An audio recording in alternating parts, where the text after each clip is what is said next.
Welcome back. In this session, I will give you demonstration. I need to use Turbo C++. So I will just open Turbo C++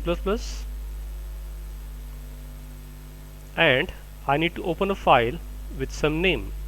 So for example, I am opening a file. I am giving name as ref.cpp.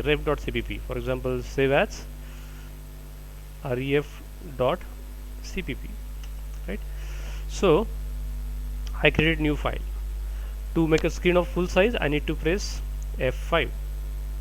Then I am including a header file. So I include I include iostream.h. Right, and along with that, I will have to include a conio.h just to use the functionality of CLR, SCR and getch.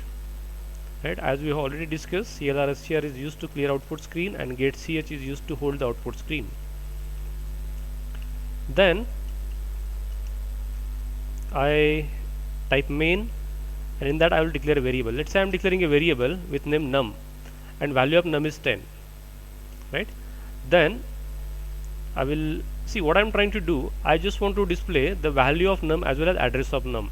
So to display, I need to use cout statement. So I will say cout value of num, then tab and address of num. Right, then ENDL.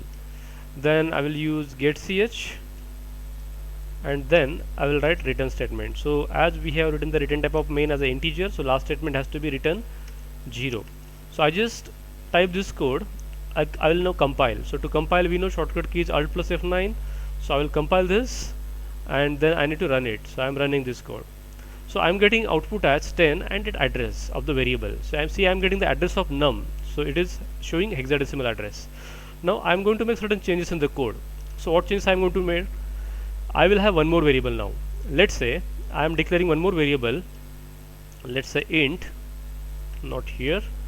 It need to be declared just after cout statement. So let's say I have int. I have another variable. Let's say ref, right? And this ref value is num. So value of num is 10. So ref will also have the value as 10. So just I need to show what value it is showing for ref and what address it is showing for ref. So what I did, I am just trying to show the address of ref, and again I am using endl here. Now I will save these changes what I have made. I will compile this code and I will run it.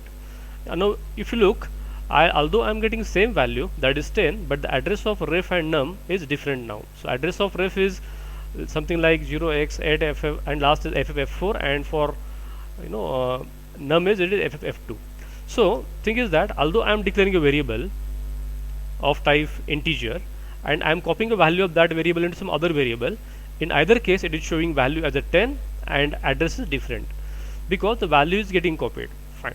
Now again we are going to make some changes.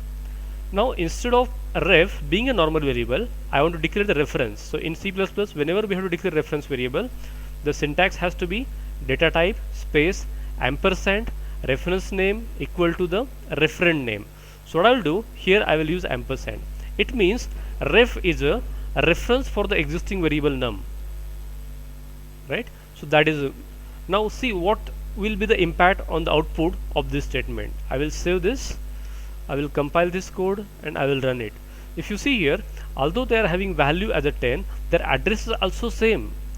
That is the advantage of reference variable. When we declare reference variable, there is no separate memory allocated for the variable. In earlier case, there were two separate variables having different memory location, but now the same memory location is shared by different variables. Right? It is like a, another name, right, of the same person. It happens many times, the same person having two names, right? So same thing here. So advantage of reference variable is there is no separate memory allocated for the reference variable. But the point is that whenever we need to declare reference variable, the referent need to be initialized. For example, here num is a referent and ref is a reference. So unless and until I don't initialize num, I cannot create a reference to it. That is very important thing that you need to remember, right? Now this concept is used in function calls, right? We have seen there are two mechanisms of calling functions in C, something called as call by value and something called as call by address. In C++, Along with call by value and call by address, we will have one more mechanism called as call by reference, right? And the concept of reference variable is used there, right? It is similar to call by address with certain modifications. Okay, so I will just go to file now. I will quit it. So to quit, I just need to see what can be done. Yeah, I went to file, I just quit it. Something wrong. I will press F10. Yeah, using F10 we can go to file menu, and finally I need to quit it. So I'm coming out of the Turbo C++ compiler, right? And now in next session we will see how this can be used for something called as call by reference. Thank you for listening.